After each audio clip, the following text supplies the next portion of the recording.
मैं हूं खलीलुर रहमान। आप देख रहे हो मेरा यूट्यूब चैनल नूर टीवी। दोस्तों, आज हम दिखाते हैं आपको कि अरबियों के ये जो कंदूरे होते हैं, जुब्बे होते हैं, ये कैसे इस्त्री होते हैं।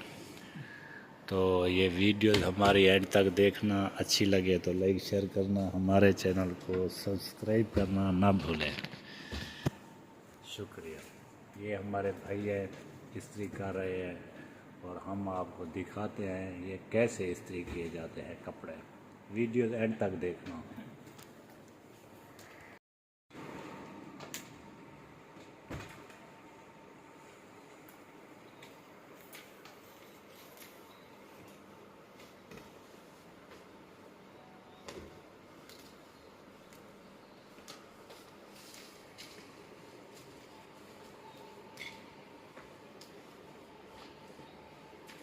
तस्वीर ना सेंड कर खा पी के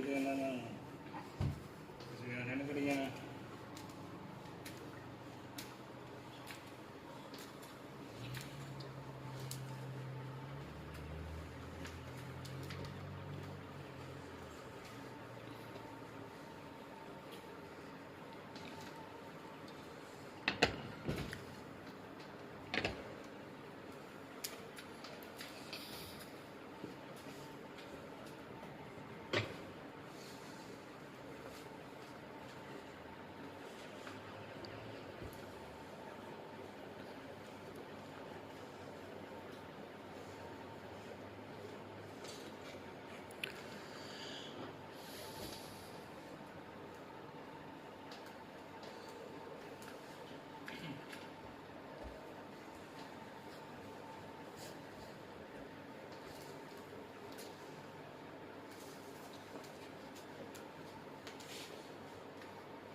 ये ऐसे उठा के दिखाना।